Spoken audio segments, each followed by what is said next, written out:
kot ste tudi sami opazili, 22. seje preiskovalne komisije nismo mogli izvesti, ker nismo bili sklepčni. Kljub temu, da so še včeraj poslanci zagotovili, da se bodo seje udeležili. Gospod Turk, gospod Majhenič in drugi. Sejo sem predstavila na 9. uro, zato ker vabilo za zaslišanje ob 8. uri gospod Denis Perej in Boštjan Trstenjak nista dvignila. Prejšnji sta se opravičila. Boštjan Trstenjak, kljub temu, da ni dvignil vabila, je poslal opravičilo. Ne vem, kako je vedel, na kaj se mora opravičiti. Ampak očitno se s tem izogibanjem zaslišanju izkazuje, da se nekdo boji, da bi preko prič prišli do nekaterih odgovorov. V tem primeru v zvezi s hotelom Kubo in finančnimi transakcijami tam.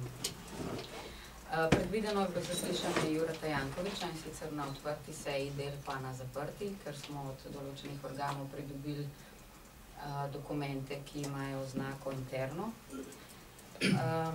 Vprašanja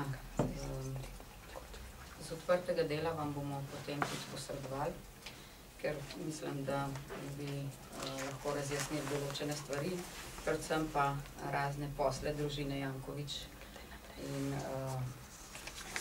torej s pričanji potrdili tudi tisto, kar dokazujejo dokumenti, ki jih imamo, ali pa zavrnili, ampak sem bolj prepričana, da potrdili. V petek imamo predvideno zaslišanje gospoda Dragaša, ta je bil direktor teh podjetij, katerih lastnik je Jure Janković. Zdaj ne moram reči, da se bo udeležil oziroma kako bo stvar potekala, skratka v petek je predvideno to zaslišanje in nekaterih zaposlenih v tax grupu. Kar sama ugotavljam je to, da ker pač nesklepčnost komisije najbrž ni slučajna,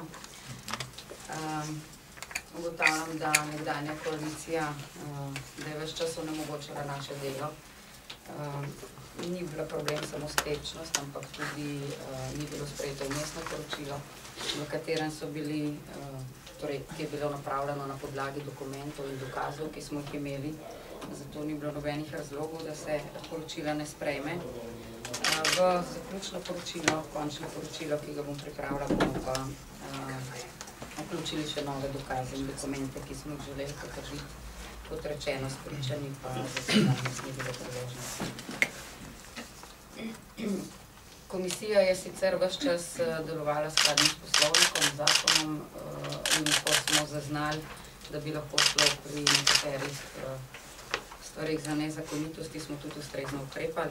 To pomeni, da smo podali ovadbe tako proti ministru Žarniču, proti Juretu Jankoviću, Alešu Seliškarju in neznani osebi iz Srbije. Pričakovali smo, da bodo stekli postopki in morda sploh ne bi več potrebovali zaslišanj na komisiji.